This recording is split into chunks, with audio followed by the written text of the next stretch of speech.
What if you could get one thing out of this morning to better support your clients? What if you met someone here today who could inspire and expand the way you work? Is anyone interested in that?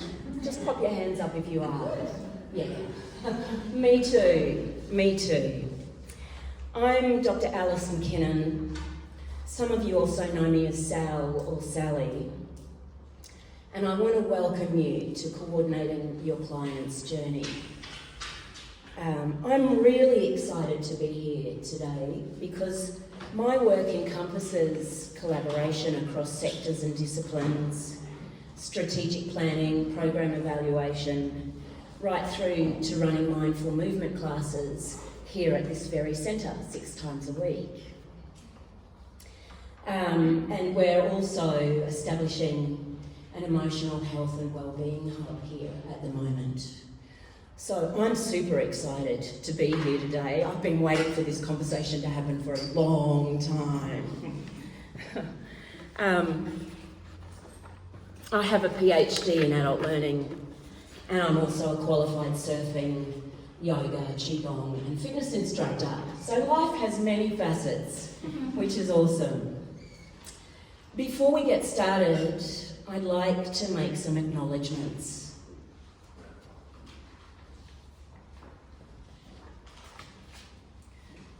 First of all, I'd like to acknowledge the traditional landowners and Indigenous elders, past and present.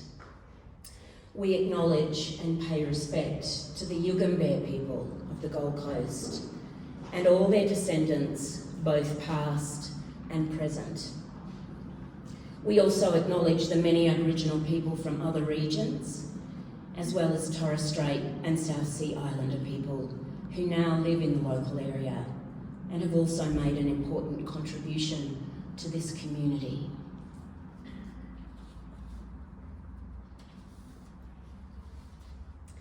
I'd like to acknowledge our organisers and hosts today, Northern Gold Coast Communities for Children, the Oxenford Coomera Community Youth Centre, Active and Healthy Gold Coast, and the City of Gold Coast.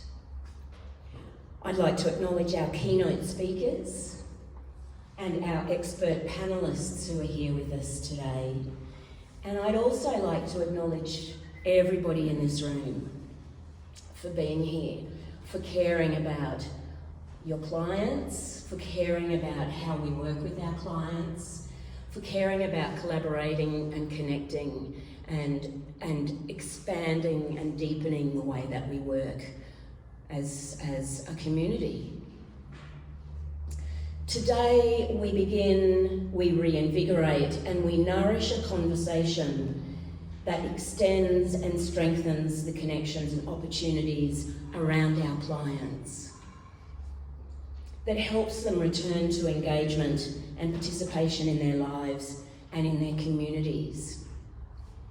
I got really excited the other day when I looked at our attendance list and counted that there was something like 14 different sectors involved in today, let alone the number of organisations, let alone the number of people coming today. But we have, across the landscape of the Gold Coast, there are people here today from primary health, allied health, mental health, the fitness industry, wellness. We have refugee and ethnic services. We have ATSI organisations, drug and alcohol services, family support services, from mindfulness and meditation, and the LGBTQI plus communities also represented here today. And there are others here today. It's an extraordinary gathering. I don't know that I've actually been to a gathering like this one in my time working on the Gold Coast. So I think we should actually give a big round of applause for that, for being here. So yes.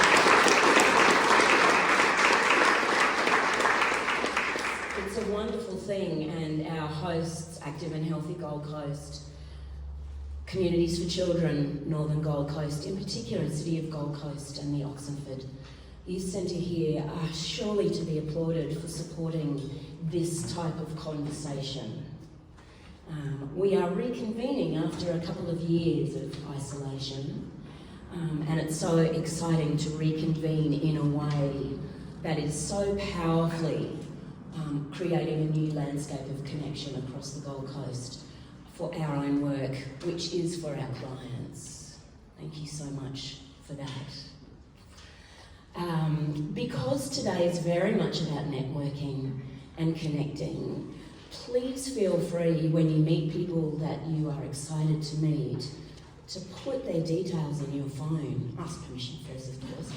Presumably, we're here to network. So please collect people's information, connect business cards, swap information, share as much as you can, because if you walk away today with at least one new powerful connection, your ability to support your clients and coordinate their journeys is going to be enhanced so much. If you walk away with a handful of people, a table of people, it's going to be really powerful.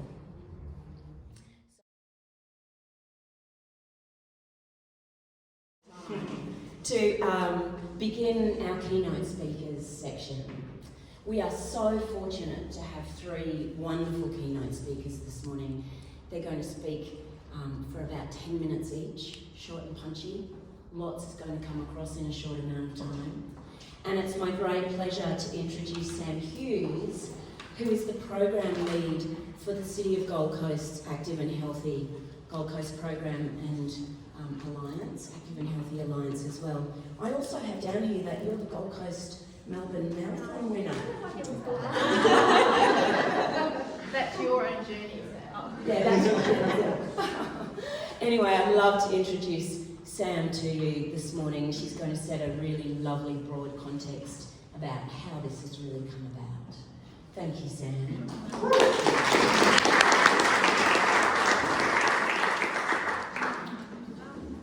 Can you hear me okay without that little muffy thing? Yeah. Well, firstly, I just wanted to introduce myself. My name's Sam Hughes.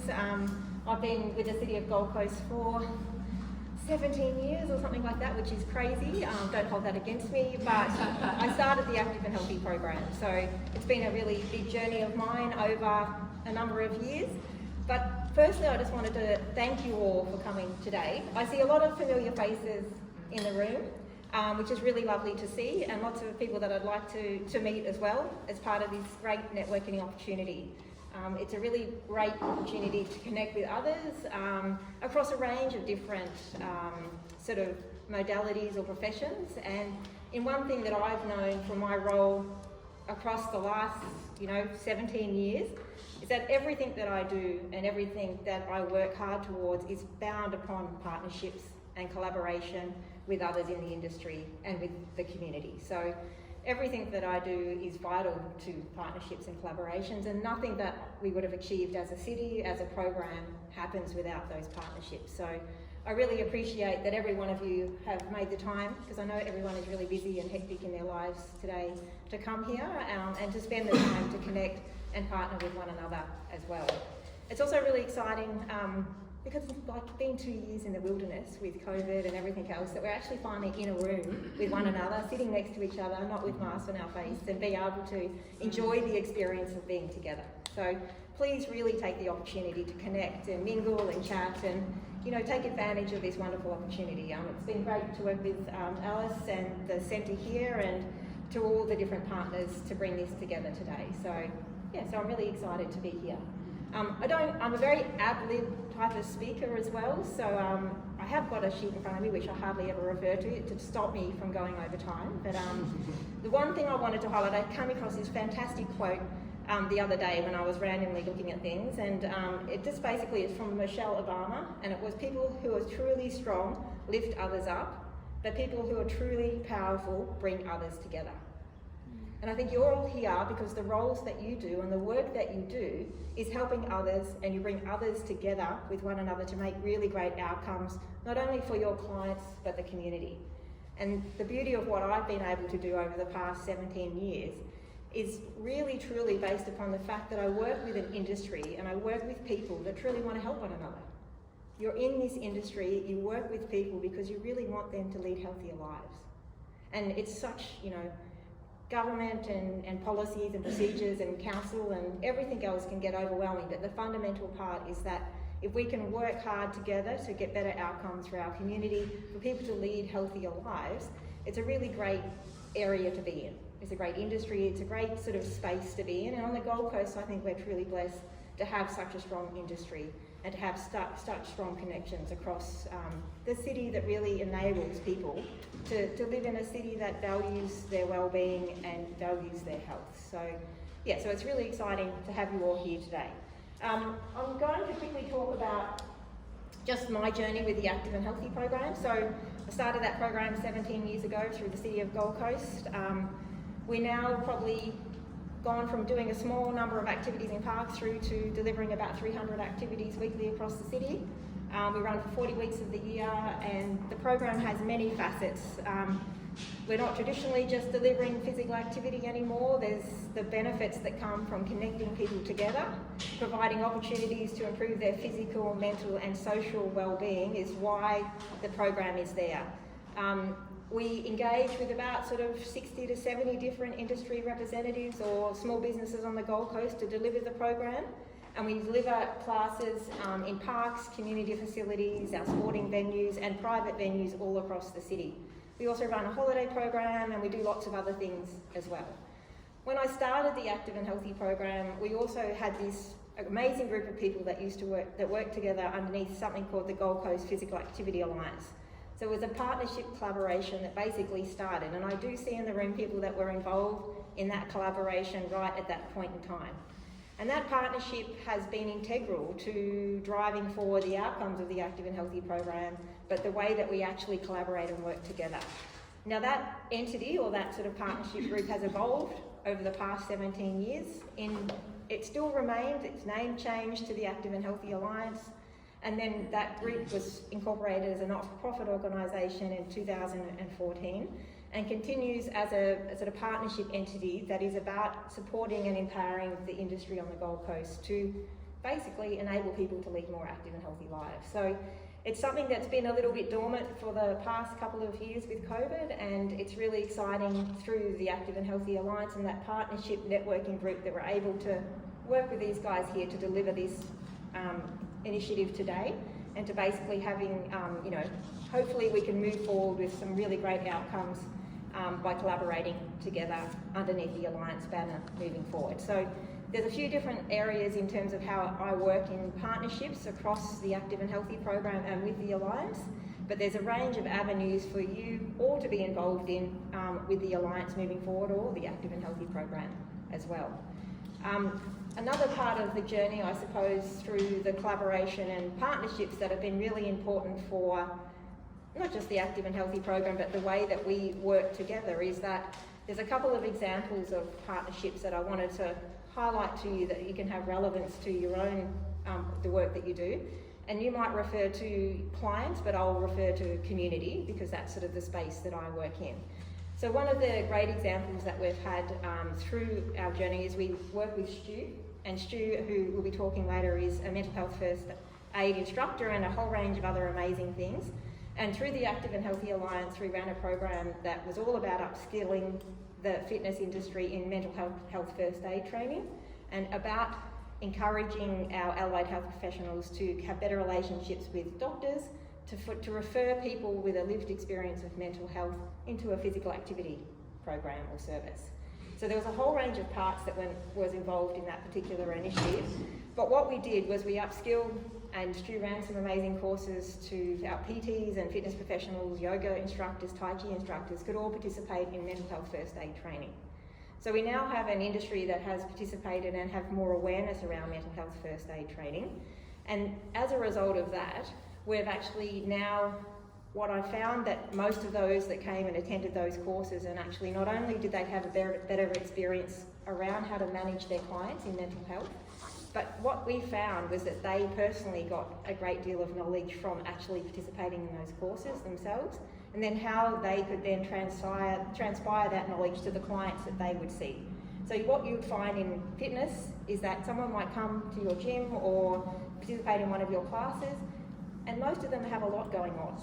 There's a lot of challenges in their lives, and they may be coming to get a better outcome for their health, but they've got mental psychology, like mental challenges. They might have a lot of other pressures in their life.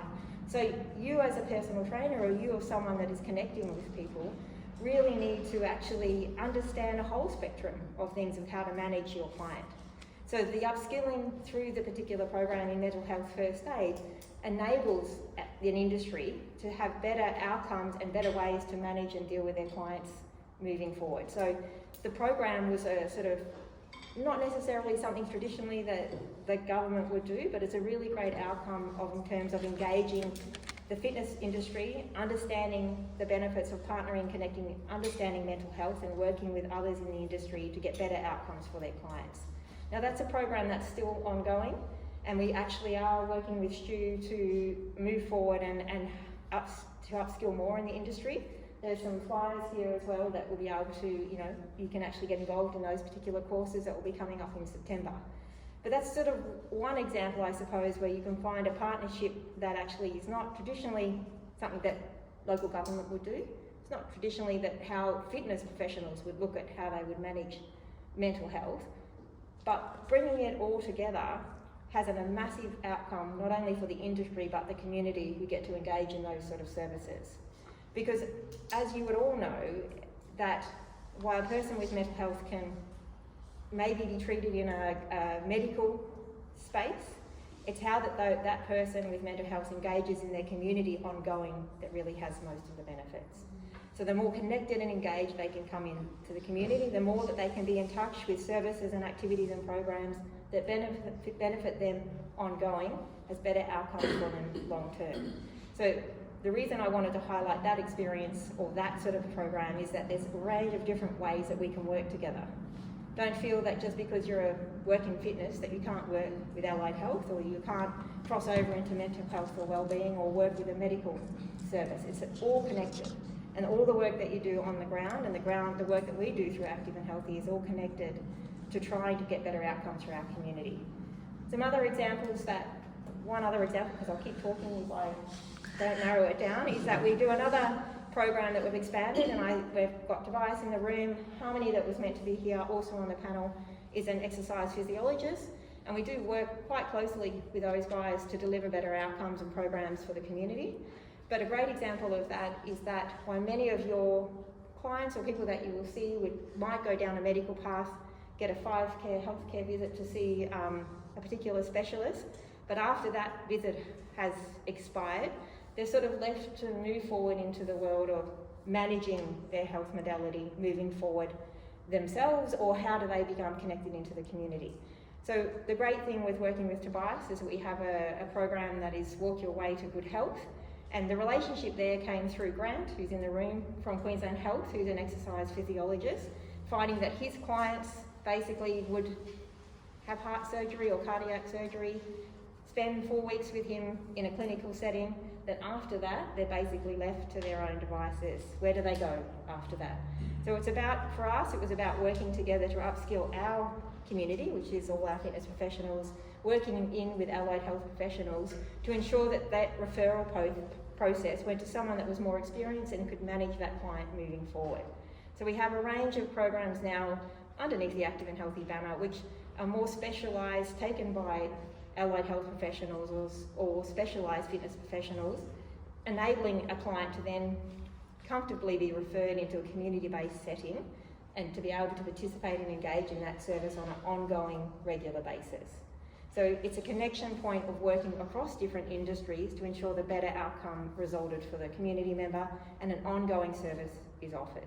So I just wanted to highlight a couple of examples for you in which the collaboration and the connection can happen, not only just through the work that I do, but how you can connect and engage with one another in the work that you do, and to develop relationships across different modalities.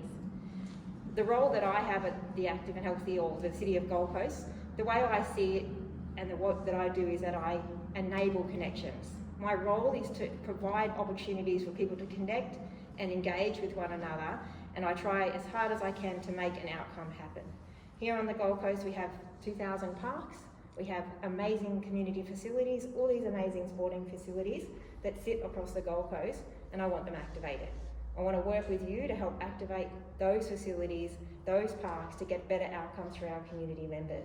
So I try to use my role to enable better partnerships, better relationships, and better outcomes for the community.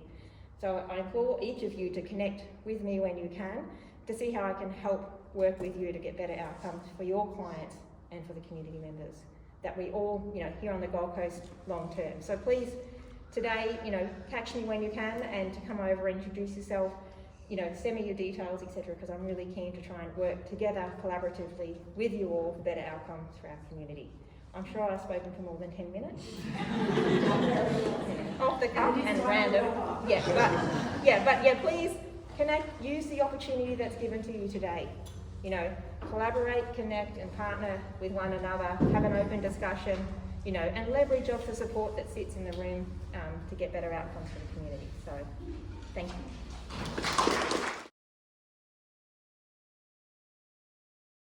Pleasure to introduce Stu Mason to you. I am one of Stu's students.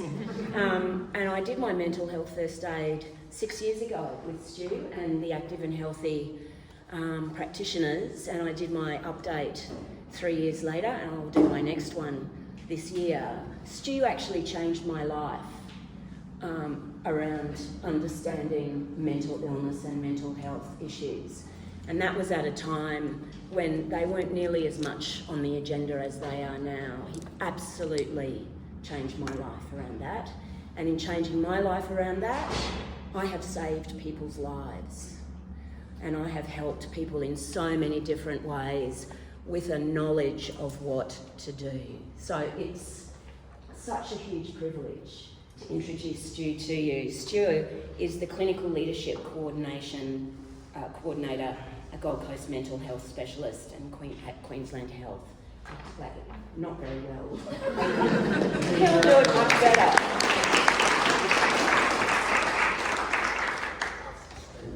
Thanks, Alex. It's very hard to be put up on a big pedestal because it's a really big fall when I kick it out from underneath you. Look, yes, I currently work as one of the clinical leads at the Gold Coast University Hospital. We're a small team of 4 mental health clinicians that we manage all the mental health beds on the Gold Coast at both Robina and Gold Coast and Robina. So anybody that needs an admission to hospital will be identified. They'll contact us and we'll allocate where they go, which ward, which doctors and things will look after them. And I guess, I've been in that role part-time actually for a little while now, but I've never actually worked part-time. As you would understand, mental health is so busy, and so we're always constantly under the pump for people coming in and out of hospital. After hours, we also look after all the clinical needs of the hospital. So any clinical issues, any problems, any patient worries, any staffing issues, we also manage those. So it's quite a big role for the 4 of us, managing that for 24 hours a day, 7 days a week. I've been really fortunate over the last 30 years as a mental health nurse in many different positions. I've worked in very much senior directors positions through to very much clinical positions. And in some ways I'm back in some part, it's a leadership role, part clinical, and helping develop a young, I guess, clinicians and becoming good nurses and looking after the people that we all care about. I guess though, people will often say, how did I get into mental health? And I often joke a little bit because I didn't really have that much choice. I did 3 years of psychiatry training to become a psychiatric nurse, and I'll explain why I call it psychiatric nursing rather than mental health, is where we've changed now as a mental health nurse. But my mum and dad were both psychiatric nurses. My brother ended up becoming a psychiatric nurse. He married a psychiatric nurse. So I thought the pathway for me, well, I might do something a little bit different, and I married an artist. But she also works in mental health. So we really didn't get away from being a mental health nurse, as much as I always said I was never ever going to be one. But the other thing is probably from the age of 0 to 16, I lived on a psychiatric institution or a mental asylum. Do you know what the term asylum means? Anyone? Sorry? Because it's quite a negative. If I hear asylum, we have to go around asylum seekers, and the media is giving us a real negative vibe about what asylum is. But an asylum is a safe haven, and I lived on a mental asylum. We had 2,500 mental patients, or what we called them back in those days, mental patients. We had 60 acres, we had 70 units or 70 wards, we had a golf course, swimming pool, lawn bowls, tennis courts. It was a holiday farm for me. Growing up as a kid, we used to run through this whole holiday park for us. And I guess for me, and the best thing my parents did for us is we never knew what normality was. You know, I'd see people talking to themselves, I'd see them dishevelled, I'd see one-armed, I'd see people cross-eyed. For goodness sake, my mum had a trachea from cancer. She had breathed through her neck, and her best friend had one arm. And years later, I didn't notice that one of her other friends was in the early days, a transgender. I just thought she was a smoker that had a bit of a rough voice, but she was the most sweetest woman who used to look after us as kids.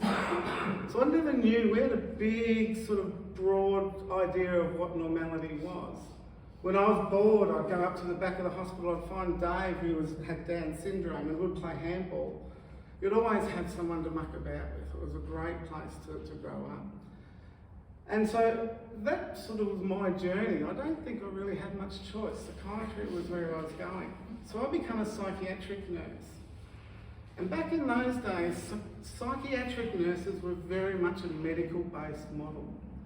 And we studied the mind, we studied the chemicals of the mind, we studied how they interact, why you got schizophrenia, why you had depression, and the chemical imbalances around that.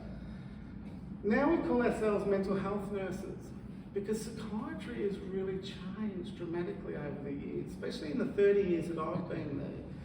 We're not just looking at the study of the mind, we're actually looking at how people behave, how people respond to situations, how they react socially, how are they physically. We now know without a healthy mind, you can't have a healthy body, and without a healthy body, you can't have a healthy mind. They both go hand in hand. So this is where I see a lot of things have changed in mental health. And we've gone from a medical model to I'm seeing now more of a community model. I always started education, and I only ever did education with psychologists, doctors, nurses. Now I very rarely do that unless it's in the hospital and specific things. Now it's all this sort of stuff. Volunteers, community organisations, non-government agencies. Because mental health now is a community situation. It's not a hospital scenario. When I first started, you become unwell, you come to me, you'll go to hospital, I'll fix you, give you medicine, send you back home. It's a lot different to that now. People are experiencing different varying types of illnesses and varying degrees of depression and things like that. So it's not as simple. And the statistics will show that if we've got to cut this half of this room off, or let's say 20% of the room, at the moment, they actually say that you're experiencing mental illness today and being treated for it. But in reality, 50% of us are going to experience a mental illness at some stage in our life. So you guys on that side of the room, you're all going to experience a mental illness. And that may be something as simple as anxiety or depression, or hopefully as simple as anxiety and depression. You guys over here don't think you're ever going to get away from it. Because you're not. Because if it's not going to be you, it's going to be your loved one, it's going to be your mate, it's going to be your friend, it's going to be somebody that you're working with. So you're going to be experiencing it as well. So we can't run away from it. I think this is where we've changed in our treatment, whereas before you come to the hospital, you come to see us and we do everything. Now, half the time we try to say, don't come to us. There are many things we can do in the community, there are many things we can do physically or around our behaviours or how we work at home to improve our mental health rather than taking medicines and things all the time. They all have their benefits, but they also have, their issues that go with that. One of the things we've moved away from is you go to your doctor, he gives you a prescription. We're trying to move away from that. We're looking at different ways of managing it. And we don't have the knowledge that we used to, or that we think that we have around mental illness. Years ago, serotonin, dopamine, that's all we looked at. Now we're looking at, actually it could be gut microbiology impacting. We know getting out in the sunlight and vitamin D improves health. We know simple things of manipulating certain chemicals by running, endorphins and all those things that improve our own mental health, the exercise, yoga, stress management. All these things now is where we've changed. Acupuncture. 30 years ago, if you told me you were getting acupuncture, I'd never put you in hospital against your will. Yeah? You come to me and said, I've got Reiki, I'm doing Reiki. And I'd say, come with me, we've got some medicine for you. We have changed the way we're looking at health because it's not as simple as just the dopamine and serotonin problem. We've got to look at the whole person, and I think that's where we're doing our benefits. And organisations and sessions like this is where we do our best work. Getting out, what we're finding is people will go, I can pick, there's something not quite right with you today. But what do I do then with that? I know there's something not right. People are too scared to ask, are you okay? Because of what that information they might get, or what do I have to do with that information afterwards. And in actual fact, it's really simple. We don't have to do a great deal. We know the suicide statistic rates, so we can ask, if I ask you, are you suicidal? That actually, just by doing that and not doing anything else, will reduce the risk by around about 13%. Really simple, don't have to do a great deal. But we often don't. Our suicide rate in Australia is amazingly high. It's more than double what our road toll is. All the effort and all the suicide prevention programs that we've got in place at the moment has not done anything to alter or adjust or change or decrease the suicide rate. Don't get me wrong, they've saved thousands and thousands of people, but for some reason we're still going up. Suicide is the most common cause of a death between 16 and 30 years of age. You don't die from cancers and other things, they're dying from suicide. So we've got to look at doing things different. And one of the things we're doing different is this sort of stuff. Our engagement and our connections. We are real human people and need connections.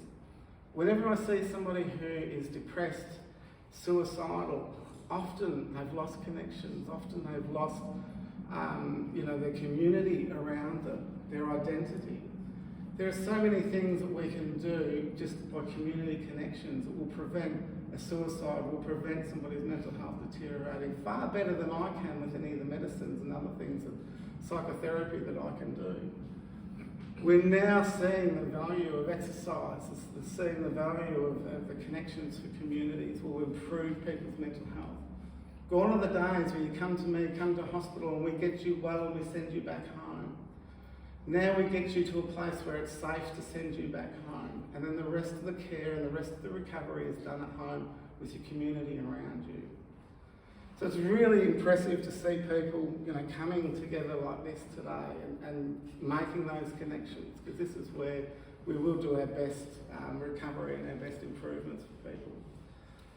The things that we don't do very well with is our communication and services and communicating with each other. There's a lot of confidentiality and other things that I call basically crap that impede our ability to do what's right for the person that we're trying to care for. And having these organisations, the only thing that I suggest is that we look at things of improving our communications, improving cross connections. Because often it's not about confidentiality and is the paper signed. It's about how much are you willing to help me and give me that information to support your person that you're caring for, and vice versa. And I find from a government perspective, we don't do that very well in giving you guys that information. sometimes you guys need to be the ones pressing us to get that more information and getting that engagement so that you can get the best outcome for your client. The other things that I see is that are improving is that we're doing things like education, and Sam had talking about mental health first aid. It's one of the programs, I've taught many programs over years, but it's one of the programs I consistently teach. And the reason being is that people, it's not rocket science, it's not anything new that you're going to learn, to be honest. Often it's about putting the stuff that you already know into practice. But what it gives you is the confidence to go, okay, I can ask that question, and if they give me an answer that I'm not comfortable with, like, yes, I do want to hurt myself, I've got an avenue of where I can go to refer and provide some assistance. Early intervention is the key to mental illness. If the earlier you guys can intervene, the less likely they're ever going to come and see me. The connections that you guys can make and the support that you guys can do will be far better than coming to me way down the track, because a lot of the damage is done, the recovery takes longer. So the learnings, the information, the connections that you have, and I find it's difficult to learn those connections. Over 30 years I've got many, many different ones, but do you know how I got it? Because you came to me, you had a problem, I didn't know what to do, so I went to you who did, and I found that connection. And that's how we tend to learn our connections. These forums and coming to as many of these and picking up connections, you're going to get it quicker than I ever did, because I did it by learning for the patients that came to me. And things that I didn't know I had to learn. It's great coming to these forums. It's fantastic, and I commend every single one of you to be able to do that. You're already coming from a place of kind, caring.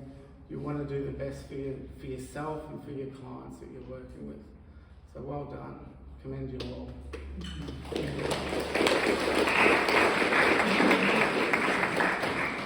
Thank you so much, Stu.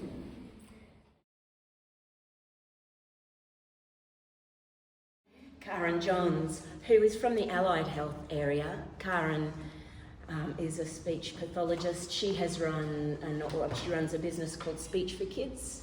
She specialises in early years development, and she also specialises in partnering and collaborating across many sectors, across the Gold Coast and indeed probably Australia. I'm going to hand straight over to Karen so that she can talk to us a lot about innovation, actually, and collaboration. Thank you, Karen. Thank you. So I stand up here after these two amazing speakers as the ring-in, so pump me up with some confidence to do a good job against that background. So yes, as Alice said, I am a speech pathologist. My disclaimer is that I've worked almost exclusively in a paediatric family context. I'm going to stay on, maybe I should stay on this side of the room because that's where I belong with Stu's analogy about who has experienced mental health, PMD, and my daughter having significant issues as an adolescent. So I have my personal journey to support the story that I have around being a professional and supporting the community with my skills. So that's something that landed on me to have a moment of reflection on in my past. I've been on the Gold Coast for 24 years and have worked with Communities for Children as a community business partner and in this space for 14 years with DSS funding enabling us to do the innovation and collaboration that I'll give some examples about in a moment. As a business owner, as a private practitioner, the challenges around having time, space, capacity to do lots of the collaboration, connection, village support that families and children need is a challenge and requires some creativity and some often pro bono work, to be honest. My passion for community and rural remote started when I graduated and moved from Perth to outback South Australia all by myself. And started a lot of community development, visiting services to rural and remote towns north of Port Augusta. That was my base. And that was as a new grad which kind of scares me in reflection. I was obviously ignorantly blissful about what I was biting off as a new grad, but it certainly grounded me in community. I mean, I went to very impoverished communities, even though they were opal mining towns, with families living in the side of rainwater tanks turned on their side. And so to turn up as a 24-year-old, you know, shiny new speech pathologist ready to support their child's speech and language development was a little bit kind of unnecessary when they were struggling with, you know, Maslow's hierarchy of need type layers of things. So it grounded me very quickly in what was important for families and children and how I had to connect with other people in the community, because flopping in once a month or every 6 weeks was a little, with my little box of toys and shiny texters and stuff like that, was a little bit weird in hindsight. But anyway, I got away with it for a while. But it did shape my my capacity and interest and motivation to work in community, even though I'm a private practitioner now. I was fortunate as a new grad in the olden days, as I tell my younger staff and early year career speechies who I mentor, that there wasn't really a private practice world when I started. I got the opportunity to work in multidisciplinary government teams that taught me about other allied health professions, OT, dietitians, physios, all of those sorts of skill sets that you need if you're going to be a holistic paediatric clinician, even though I have my speech pathology lane that I'm meant to stay in. I'm not very good at staying in my lane, but when you want to have that holistic perspective about client support and family support and broad thinking about solutions that aren't necessarily my solutions or my skill set, then it was a privilege to have that opportunity. And on reflection, in my sector, new graduates aren't getting that opportunity. There aren't those multidisciplinary, base grade, government employment opportunities for new grads to come out and just settle for a couple of years, learning some basic tools of the trade, some basic mentoring and support. They're actually out there, new grads working privately by themselves, out the back of their cars with toys. And NDIS has had some responsibility, and I'm sharing this with you, I guess, to have a perspective about how good things like NDIS, I'm a pro NDIS person, does have negative consequences. So there's the goods and the bads. And I did have a little SWOT analysis I did for myself to try and organise my thinking and talking with you today, but I've already digressed and gone in 6 different directions in one paragraph, which those of you who know me is very typical. But I think that's an important reflection in terms of who you are collaborating with. I don't have to reiterate the important messages of collaborating, connecting, creating a village, looking outside your silo, meeting people face to face. I'm not going to say all those things again. I think we're all on board with that. But we do need to be mindful about with whom we're collaborating and spending time to build relationships with the people that you're going to collaborate with. And as a private practitioner, we don't have lots of time to swan around and have cups of tea because there's not billable hours with that. And I'm not all about billable hours, of course, otherwise I wouldn't be here.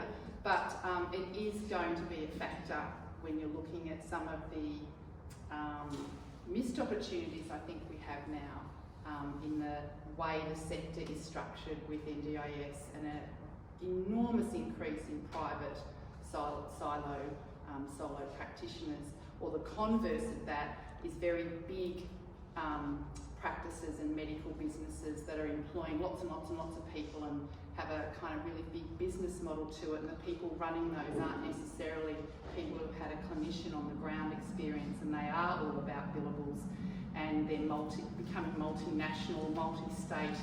They're also touting the telehealth Zoom style of things, which has its advantages, and I've lived with the advantages of that, but also the negatives of that. Because in my field, in communication specialists, it's about face-to-face, it's about this opportunity, and that's how children learn to talk and speak and play and organise and regulate their behaviour organise and regulate their emotions. So already I'm encroaching on Stu's area of mental health. We have an increase in children going on medications very, very young now. Many examples in my caseload of children not yet at school already on anti-anxiety medications, and trickle over. We now have speech pathologists being employed, thankfully, in social justice systems. Not quite yet in Queensland, but we do in New South Wales and Victoria, because the children we're identifying in juvenile detention contexts have a high rate of language/literacy learning difficulties, which has been part of that cause-effect, I know, but it's still part of the melting pot of what's happening for them, and the choices that they have ahead, and then choices they make as adults in their journey for the workforce, and ongoing use of non-prescribed medications perhaps. Yeah, so it's so intertangled. My business byline is talking and listening together.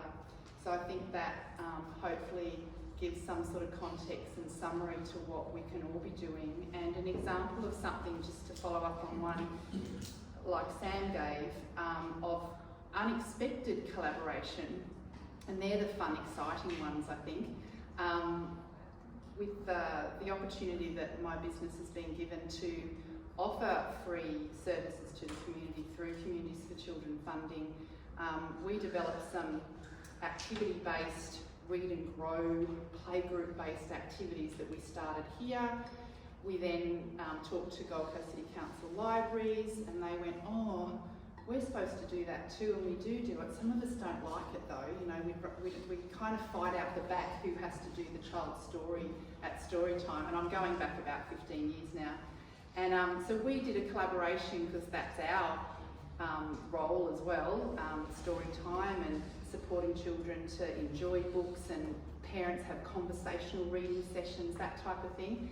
And so our collaboration, which actually won a national award at the time, went from having about 800 families turn up to Gold Coast City Council libraries for story time in 2 years of collaboration. By perhaps making the session a bit more exciting, we got to 15,000 families registering and participating. So that was an unexpected collaboration, and we have First Five Forever now, which is a state library initiative, and there is a speechy who works in that team. So yeah, we continue to offer those free here in the community as well, care of Communities for Children. So my passion is about, yes, I need to have a viable business, but trying to return to my original roots of soft entry, community development, bumping into people and seeing what conversations unfold.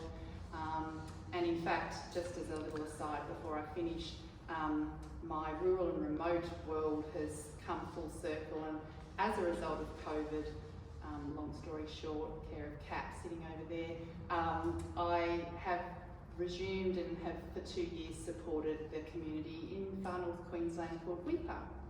And so that's been for me a renewed cup-filling opportunity to get grounded again about how these communities need our support and how to be creative about that. And that's where the Zoom bit gets a bit of a tick in between my visits, even though it's not my favourite thing. Like screens for children, but I'm going to stop there. Take up the whole rest of the morning. And my dot points up there, I don't know whether I covered them all, but I'm happy to talk to anybody at any time about any of the programs that we do run that are for free, or any creative ideas some of you have got that might have some unexpected collaborations again around children, family, you know, supporting their development and doing all the early intervention that they need. So yeah, come on over and have a chat. Thank you. We are so fortunate to have 8 wonderful experts in their fields across a variety of fields. Our panellists, let's just give them a big round of applause. Thank you, guys. I'm not going to introduce them one by one, because they're going to introduce themselves one by one. They're going to tell us their name, they're going to tell us the area that they work within, And they're also going to share with us one of their most insightful and compelling insights or learnings that they've had about collaboration in their work. They've each agreed to just spend a few minutes each going through that, so we get a wonderful snapshot of this vista of expertise before us. So let's give them that time, and then I'll explain as we go what we're doing. Hi guys, my name's Elizabeth and I am a physio and have been for over 13 years. Have done a lot of different things. I've worked in the public health space, I've worked in private, I've worked in private hospitals, I've owned my own clinic, I've developed physio equipment. I am currently, I had a clinic I sold at the end of last year and have scaled back a bit and am working from home, which is amazing. And I am developing a exercise prescription app that you can white label to be able to use with your clients. And I've got an online running strength and technique program to try and work a little bit within that kind of proactive healthcare space as opposed to the reactive healthcare space that most physios work in. I was seeing lots of runners that would come to me and would have very, very similar injuries, and all they wanted to do was run. They didn't want to do anything else. And it was really, really difficult to get them to stick to something once their pain was gone. Once their pain was gone, they're like, no, I'm fine, I can go back and run. So I guess, have I answered most of them? Let's go for the collaboration thing. Yeah? All right. So I guess one of my biggest things, and one of the things that I find is missing with a lot of clients, and I think it's one of the reasons I'm involved with the Gold Coast, the Active Healthy Alliance, and one of the things I find there is that I maybe don't know who to refer to as far as health professionals go. Sometimes I think it's my health background and I go, oh, but maybe they're just not going to do this right, or maybe this isn't going to happen. But at some point, we as physios or other allied health need to let go and let people get back into the community, and we need to know ways to do that. And sometimes they'll finish their rehab, they'll be really motivated, but there's nowhere for them to go, and you see them 3, maybe 6 months down the track, they haven't really progressed from where they were then, or they've regressed because they haven't actually had that I guess that guidance, and I haven't been able to do my job well enough to be able to give them the tools to go out and access other parts of the community and be able to get back to what they really enjoy doing. So, yeah. Thank you. Thank you. Hello everyone. So my name's Jeremy Smith. I work for Gold Coast Recreation and Sport. We're a disability service provider here on the coast. Been operating for over 30 years. I've been around for quite a few of those. Worked in direct support and many other areas. I'm operations manager these days. Collaboration is basically what we do in the community. We've got around about 150 staff and about 200 programs plus a week on the Gold Coast, and without being able to collaborate, that just wouldn't be possible. So throughout my journey of working in this space, collaboration is just something that we've done every day, as well as cross-referring. I think since the National Disability Insurance Scheme came into play, there's a lot more people in the pool, and there's a lot of people in allied health that we're dealing with a lot more than what we used to. So over time we've worked with a lot of sporting organisations, community people.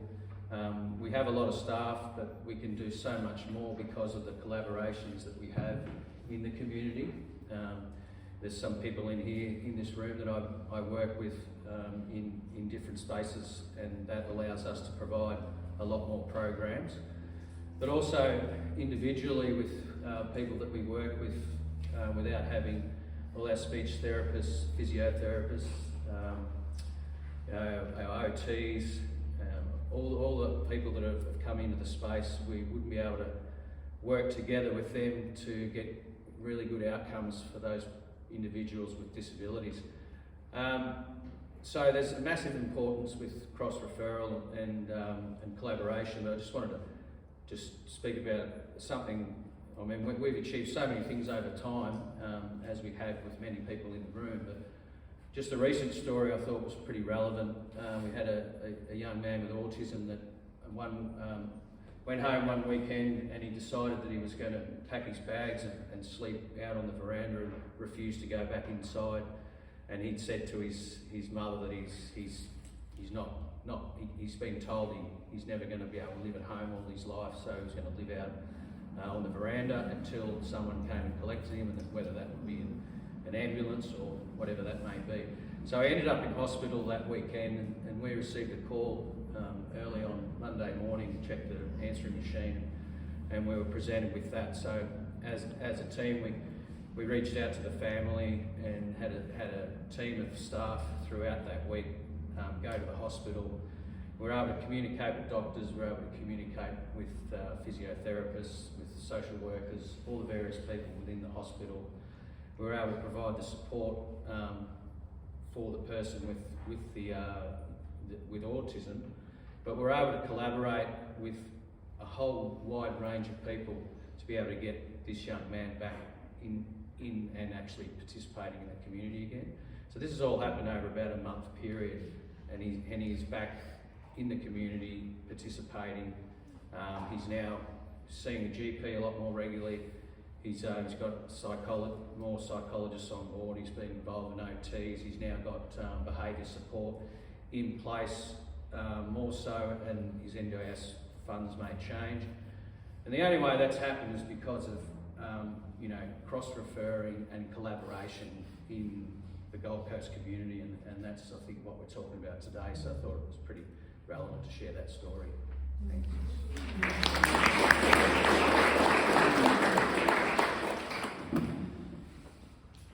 Hi everyone, my name's Cal. My pronouns are he and him. I'm a recent graduate from a nursing degree. I'm a mental health nurse new grad at Gold Coast Uni Hospital. I work with Stuart, but not in the same capacity. He's like there.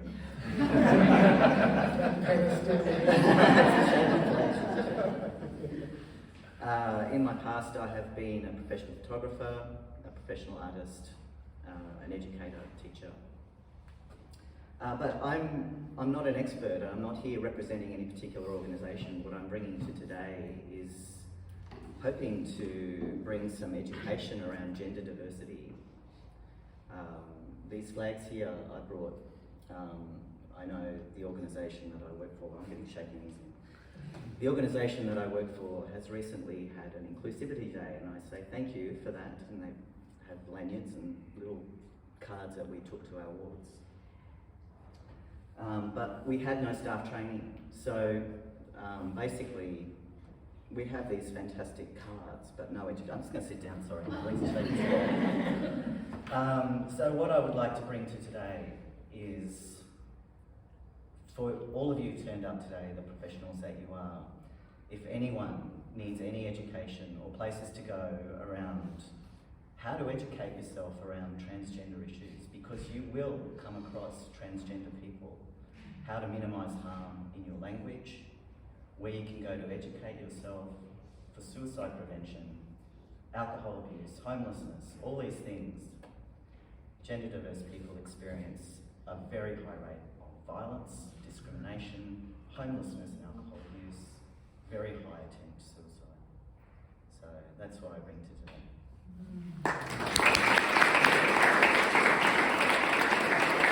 I'm going to take Cal's advice and stay seated. I probably don't need to tell you much more about me, but some of the special areas that I have is I've done a lot of education around understanding psychotropics around mental health. But where I've shifted now is my whole education and whole background is scientific and teaching people how to understand how to use the medicines, how they work on the brain, the good effects, the side effects, the whatever with it. Now my whole education is sort of turned around. I still do a lot of that with health professionals, but now I look more about non-pharmacological interventions to manage mental health.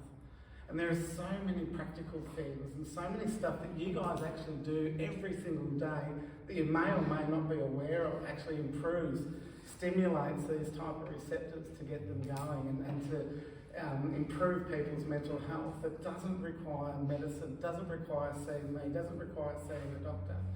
And that's where I sort of look now as a lot of my education. And part of that is that connectiveness, connections with the community. We know if you're not connected, people will suffer. That's just the natural human being that we are. We're connected people. We need to stay connected. So a lot of where I look at now is things, non-pharmacological ways of managing our mental health, how we can do that either practically or socially or through our networks. So that's me.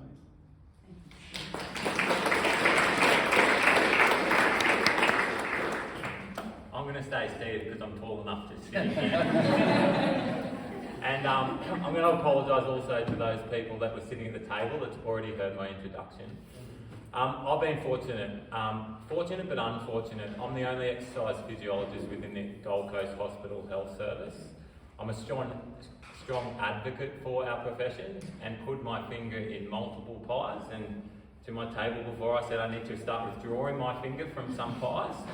I'm fortunate that I have worked within our service of chronic disease management from its infancy. So the development of services in heart failure, pulmonary rehab, vascular rehab, cardiac rehab, vascular rehab, diabetes management, multidisciplinary teams. Unlike a lot of you in the room, I have access everyone.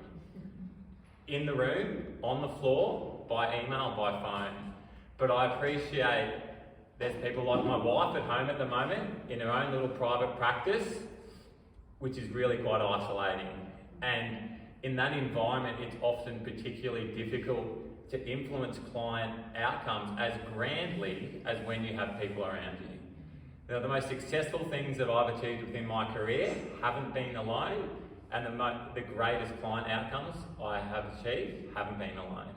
So everyone in this room is phenomenally important in regards to client outcomes. And just another big observation that I've seen over my career is how specialisation has grown.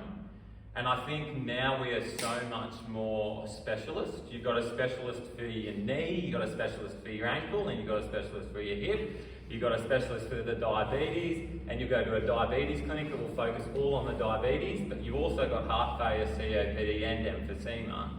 And I think what we need to be mindful of in this growth of specialisation, that we still look at the client as a whole, and where we don't have that specialisation or scope to work within that field, we either upskill or we engage those people that can lift us up to support the client in their needs. And that all once comes from learning off each other. I have attended this man's education too. So yeah, it's very much that we learn through our connections, and we've achieved some phenomenal things on the Gold Coast. Sam at the helm driving the ship, and I just want to continue to do that. So yeah.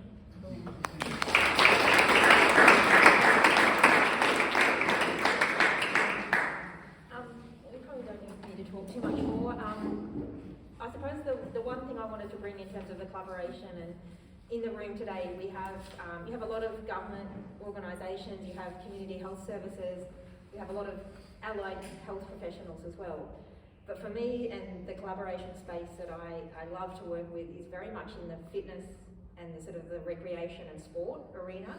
And I want to really celebrate and highlight to everyone in the room how vital they are to making a real difference in your clients' lives.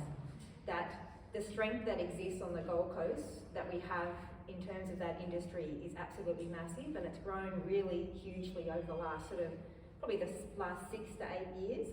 And I want each of you who work in that space to really value what you do and the contribution that you do make to changing people's life, because you're the ones offering the service week in, week out.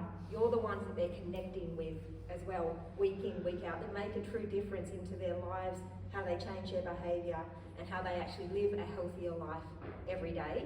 So I sort of really wanted to celebrate that connection that I've had in terms of the strength of the local fitness industry or sport, recreation, wellness industry, and to celebrate you guys and what you offer, and for all of you in the room to reach out and be connected to them.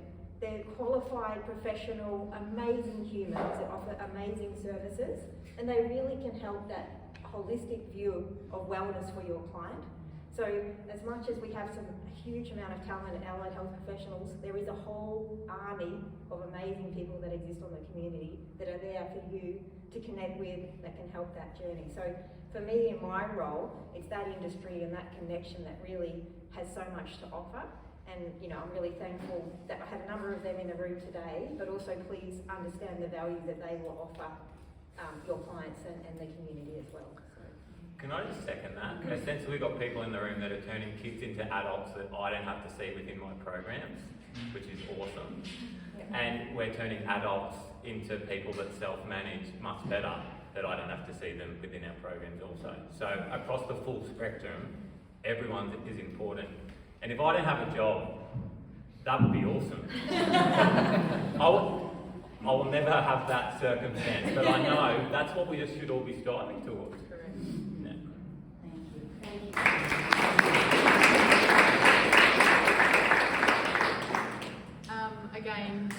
There are a couple of things I didn't mention before, but as a segue for what's just been said, I was going to raise something that I didn't get to from my whiteboard, which was our efforts to develop a common language. And I guess what these guys have just said about collaboration and sharing together, if we have a common language and we're not too jargonistic, or we share each other's language, we share each other's knowledge about being holistic in our view of families, children, adults, whomever it is you're interacting with. And remember when you work, I have to remind my staff, when they're working with the child, they're actually really working with the parent who needs to be the advocate long term for that child. And our role is often about parent coaching, not just playing with the child, because that skill enhancement of the parent carries on. And I often say to my parents who get it really well in my clinic sessions, can you pay that forward to your friend at playgroup, that you understand that? Don't leave it to other people who haven't had this teaching opportunity to advocate or share how their child will grow out of it, which is my pet phrase to hear people telling other parents about their children. If a parent's concerned about their child, then there's a reason for the concern. It's not your job, I'm going to be passionate, it's not your job to dissuade them otherwise, okay? It's your job to listen and support and then guide them to somebody who can verify or otherwise.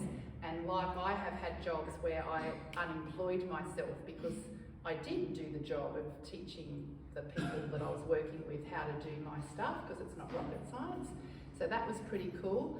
But that paying it forward that we all do, but we can give our clients that skill, or our families that skill to pay it forward as well. So parent coaching is a really big, important part of my space that I work in.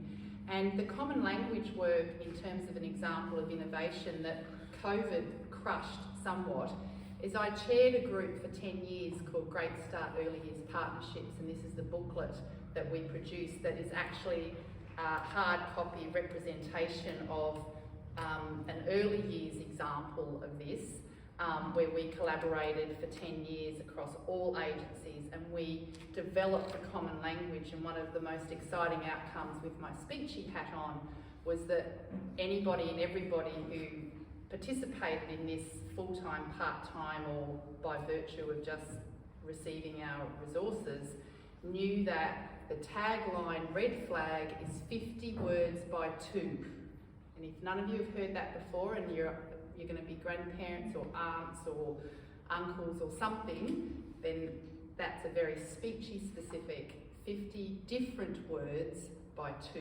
years of age. If not, refer. They are unlikely to grow out of it. Thank you, Karen.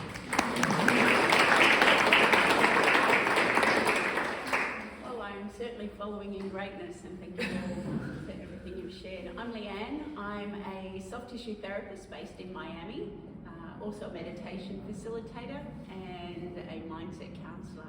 I work in the private sector and have had the wonderful opportunity to be here. Thank you to Alice for that opportunity to be here. In my role as a soft tissue therapist, a remedial massage therapist, I have caused many times to find people that can carry on the work I've done to help my people achieve what they need to achieve, whether it be through physical or mental abilities, dietary requirements as well. We encompass a whole range as a holistic approach to having somebody move to wellness and move well and move often. So the collaborating side of things is something that I'm familiar with on a private level. One particular one that springs to mind of huge success that I had was a fellow that I'd been treating for a number of years for ongoing neck and upper back problems. He's a painter, a tradie. So we had to tread carefully around a holistic approach. He was more sort of elbows in, go for it. And gradually we were able to start a conversation using language that he associated with, and I was able to refer him to an amazing acupuncturist, traditional Chinese medicine practitioner. And after 3 visits with her, he had such a great relief because it was a systemic problem, partly his diet, partly his mental approach, which we also worked on, and partly just because he was stuck in his ways. So with her work and with the work that we were doing in my clinic, we were able to get an amazing response. And like yourself, I unemployed myself from him. He comes back every 6 to 8 months just for a checkup, which I'm totally grateful for. You know, as much as I love having them come across my door, I don't want them there all the time. I want them to be able to manage it. This opportunity has just lit up so much excitement in me. As a private practitioner, it's been one of those sort of thoughts: how do I get access to people like yourselves? How do you get access to people like me? So I'm really grateful for Alice, and the Active and Healthy program for being able to bring this all together so that we can start a conversation of how people in the private sector who are so passionate about helping people in your communities come together. How can we do that? Let's make that happen. Thank you. Oh, thank you. That's wonderful. A whole heap of different things, but one thing that was probably collective is we probably all do collaborative practice just in the history that we actually take of a client. When you're asking a client, okay, so who have you seen previously and what was the outcome of that? What success did you have? Or what barriers did you have with working with that particular? That shapes your direction moving forward with that client, but it also gives you the availability to collaborate if the client allows that to occur. Because often the points of contact that the client has had before, the point of contact that you're now having with them is going to shape the direction that you need to take with that client much better, and that's collaboration right from the start. So yeah, that's the one point. There's heaps of other takes. That's awesome. I just have a question around that, and it came up with your group too, Jeremy, around confidentiality. Are we able to, so someone comes to my class, blah, blah, blah, blah, blah. Am I able to ask that person, do I have your permission to, who have you seen? Do I have your permission to have a chat to your physiotherapist? Or, I'm not really clear about what to do with this. Do I have your permission? Is that all that is required, is permission from the client to be able to progress that conversation? Yeah, look, it's quite complex because I think on basic terms, yes, that's all it should be. You've asked and they've given you verbal permission, no problem. But the problem is that when you come to me and say, I want that information, I've got that verbal permission, then I go, well, I need proof from that. Especially when we're dealing with big organisations that are worried about legalities and stuff. You're not asking, this is the weirdest thing, and I've been with confidentiality for so long, the weirdest thing is you're not, you know, I don't want the information so I can clear out your bank accounts. You know, I'm wanting the information so I can treat you the best. If I know what's going on physically with you, then I know what physical interventions I can put in that's not going to make your injury worse or not. So confidentiality is a bit of it can be a problem and an obstacle in many times because it should be as simple as, yes, I give you that permission. But in reality, it's never as simple as that. So maybe that's something to park. You know, we're thinking about where do we go from here in terms of our conversation across this landscape. That might be an issue that we look at in future. And there's probably two different approaches there. If you're asking for medical information, it's completely different. But if this is what I'm observing with the client currently, do you have any feedback that would be an advantage for me moving forward? And then you're asking for an opinion rather than download this guy's medical history on me so I know absolutely everything about him. And there's the difference. But it is great. Yeah, it's great. Thank you. I don't want to get caught up on that. So I'm going to keep moving, if that's okay with everybody. It's clearly an important issue and one that we could work with. Leanne, did you want to I was just going to say, in that situation, it's quite helpful to actually say to them, can I get your verification or confirmation of that? Can I send you an email? And by them responding to your email, that gives you the written that you can contact the party that you need to for that. Thank you. Unless, of course, you have a form. If you're getting medical records, then you would have a form that they would sign and send it to you. Thank you. Not to put you on the spot, would you like to do a little bit of feedback from your group? Well, we've actually allocated it. Excellent. Hi. So, I guess the main thing, we looked at number 7, which was Maria, the 65-year-old Ukrainian fleeing the country.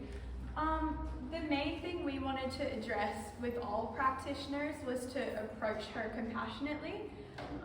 So she really spoke about being shy to reach out to community services with her English. So I think the first thing we would address is saying something like, well, your English is way better than my Ukrainian. Those types of things, that's Leanne's trick. Then we would connect her with women's shelters, perhaps someone in Labrador who could connect her with a case manager. Also helping her find a Ukrainian club where maybe she could find people that would speak her language, and then she could go with a friend to other community events such as Gold Coast Active and Healthy, and then we could get her connected with, she had a desire to do yoga, so we could get her involved in the community that way.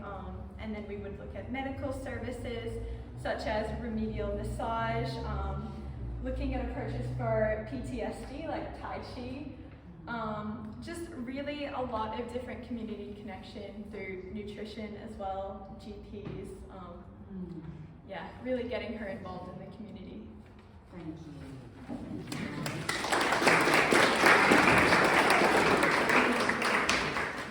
Some other groups, Cal? How's your yeah, go for it. I think he's reached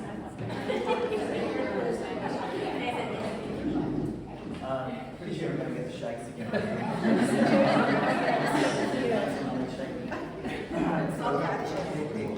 Let's just hold the voice down so we can hear from each group. Alright, so we of course chose number 6. Jack's home was destroyed in a natural disaster. Jack also had a hip replacement and then went through a gender transition. So the first thing, of course, for Jack would be looking at housing in an emergency temporary housing, transport needs. Also looking for support through the CWA and the Red Cross for possible help with that. The hip replacement, seeking out physios, so they've had 1 year of increasing pain. So Jack, on the back of having hip replacement, has decided to do a gender transition. As is often the case, gender transitions are a trauma in themselves, so Jack may turn up to a physio who may not know about gender transition language or appropriate needs for Jack. So quick education through Trans Hub is a good idea for the physios to minimise language that may harm Jack and traumatise an already traumatised individual because of natural disasters and hip replacements. Psychosocial services for Jack, looking for a gender centre or a GP that can, or an endocrinologist, is a good start, and diversity training for that was for pretty the much everybody. Yeah, we wanted to start there. We wanted to be in a utopia that everybody had gender training, diversity training, didn't we? We It was did. a perfect little village, wasn't it? It was. We were bringing pies to Jack, and we connected them with I had to keep on remembering my pronouns, so it was a good exercise anyways, Yes. just to have that discussion. Yeah. Organisations have done the rainbow tick training so that Jack knows that anyone he's going to has had at least the basic training around gender diversity. But something with Sam we touched on that you were talking about with some of the community partners that you have with Active and Healthy, that to I guess underpin this conversation, that diversity training. And I know we've been talking about it a lot at the council, but would be really great to start really looking into that and getting some of our boots on the ground trained and ready for those great conversations and supportive conversations, so Jack knows that he's looked after. Thank you.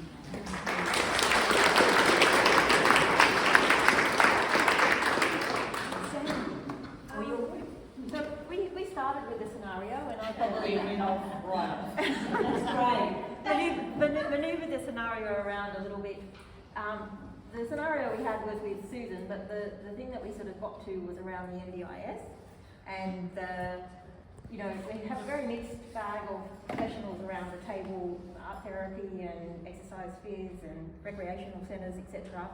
But the discussion came around with the NDIS and the support or the care worker, and we talked about the narrow approach that sometimes the NDIS has with what actually is available and how much it costs to participate in that, and the channel some people in the community are manoeuvred down. But we also talked about the fact that the support workers through the NDIS probably need to be exposed to this, and they need to be more educated and more supported to have a better understanding of actually what exists locally and what is available. That you don't necessarily only have to go down to what is itemised in the NDIS, but there's actually a whole range of other great services that exist that your client could actually engage in and participate in that is affordable or is more accessible. So we then took it to the next level, and that we need to have the extension of this is a larger forum that brings all of those people together to have a better exposure to actually what exists locally and the services and the connections that are available. Because even in our discussion, we've got Michelle who works with art therapy and has great programs that she does herself personally, but also works with people with mental health. But then we've got with Southern Cross University, did you know that you can go along, how many, 12 visits for free to see a training EP, exercise physiologist, that is accessible and available down the southern end of the coast. And the ladies at the table weren't aware of the Walk and Talk for Wellness program that we run with Griffith University out of the Botanic Gardens. So there is so much that's available, but people are unaware that it's there. And a lot of the care or NDIS workers are also not exposed to what actually exists. So the discussion sort of walked around how could we better educate and empower those working with people with mental health or with disabilities to be more empowered with the knowledge with that actually what exists locally. So That was where our discussion was. It's almost like we have employment expos, we have Yes. apprenticeship and traineeship expos on the Gold Coast, we have all those different expos, but what about this? Yes, And so, lovely. yeah. And we had, in preparation for this, very early days, we had talked about an expo, and then we realised we couldn't do it all. And we would start with the conversation. Thank you, Sam. Thanks to everybody in your group too.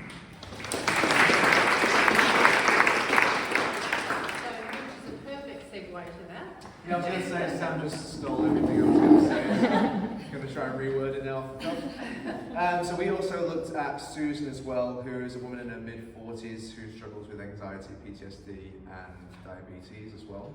And we spoke about her for about 5 minutes before we just started getting on our own thing.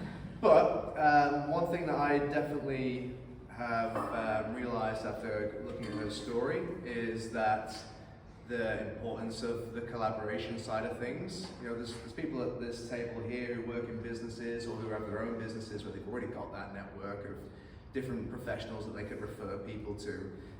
But I can only speak for people in my situation, but as a sole trader, I don't necessarily, I have those problems come up for some of my clients. I don't necessarily know a good psychologist to send them to that I feel comfortable referring my clients to, you know.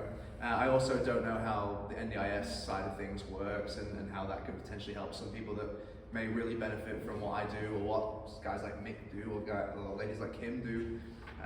So it was really good to, from seeing this case study, get onto the discussion around how to create those relationships and the importance of them as well in terms of helping your clients get good outcomes. So thank you very much.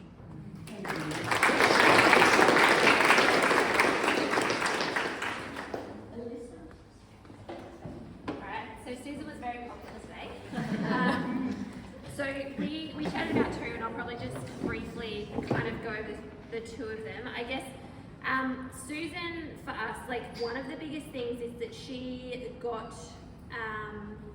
referred to going to the mindful movement class. But when we were initially talking about what we should do to be able to assist her to get to that mindful movement class, the mindful movement instructor wasn't included in that conversation. It was social workers, it was case conferences, it was trying to get her within that medical model, but the actual instructor that was the key for this management of the anxiety and the PTSD wasn't actually included in that conversation. And so trying to work out that way, and then we're talking about the confidentiality and the ability to talk about, you know, to different practitioners about that was really challenging. Some of the girls at ex-phys that work within Blue Care, and there's lots of policies and procedures of who they have to refer to and who they can talk to and what they can do with certain individuals, they're ex-phys, but they would have to refer to a social worker to even entertain a conversation with the mindful movement instructor. So like there's those barriers there to try and break down in that situation where they are a key player in this, in Susan's journey, but potentially can't be a key player in that medical management side of things, even though she is. Yeah, so trying to change that a little bit. And the other one that we were talking about was the 65-year-old Maria fleeing from the Ukraine war, and we were lucky enough to have Natalia on our table who has a lot of experience with this and actually knows this lovely lady. And one of the things that I guess we spoke about as well was that there's a lot of kind of barriers or different thought processes about accessing mental health services or psychologists or social workers from a from you know their from the stigma of their society with what that means. And so, you know, our discussion was about trying to get them involved with a social worker, and just like, well, they probably won't go. You know, so where do we go from there?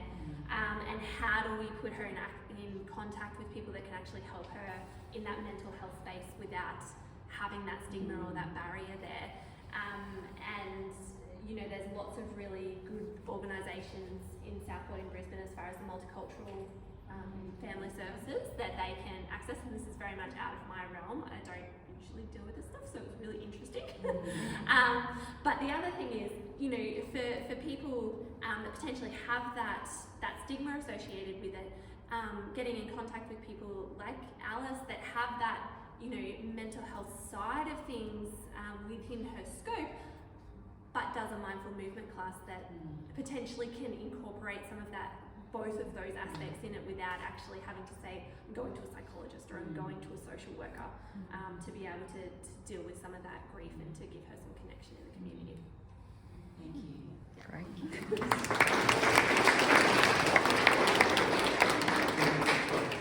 Two scenarios. You guys win the overachieving award today.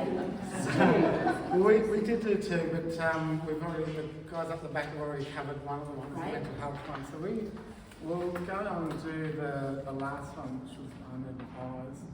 The number 10 was Uncle Ernest, our Indigenous elder who had vision impairment. So we looked at sort of using the resources that are already there, so his community that he's already connected to.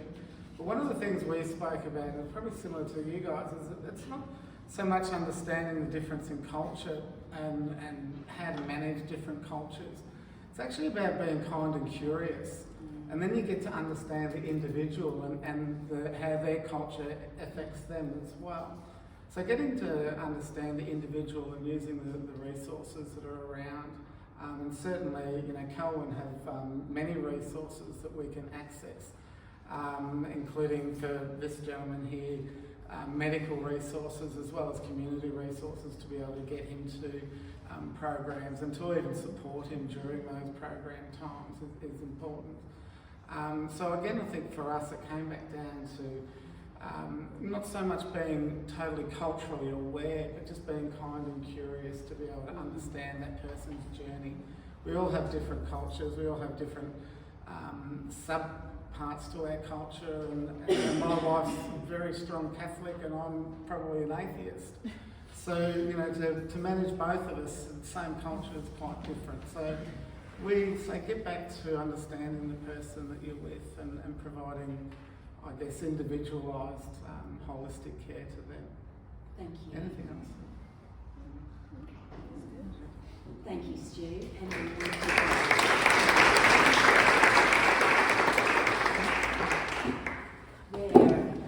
And when we leave this space, you know, that outside world is going to impact on us again. Phones are going to go off, all sorts of things are going to happen. So,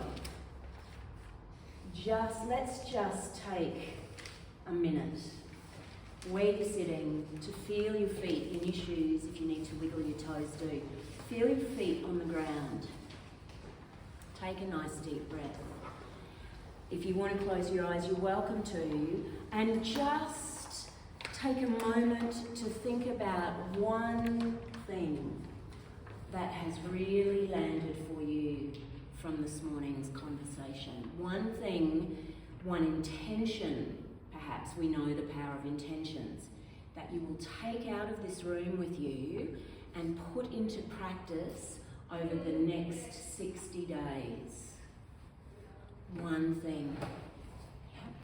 Just take a moment, take a breath, write it on your hand if you want to, write it on a post-it note, on your notepad.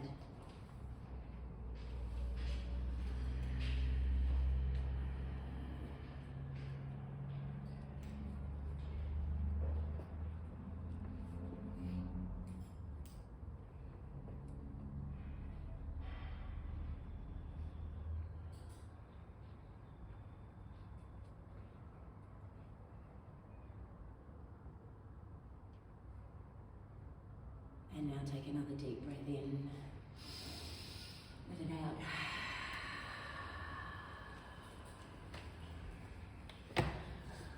I am going to wrap up very quickly because lunch is waiting for us downstairs. Thank you so much to everybody in this room who has come and been so very present to our conversation this morning. You've all been incredible. It is so uplifting to see this sort of conversation happening today. Let's give everybody in this room a great big round of applause.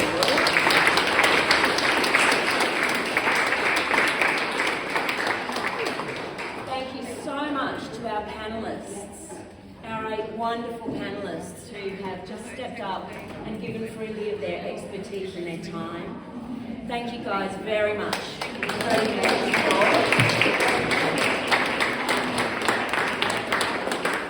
And thank you so much to our three keynote speakers, Sam, Stu and Karen, for bringing such great wisdom and insight into the space as well. Thank you guys.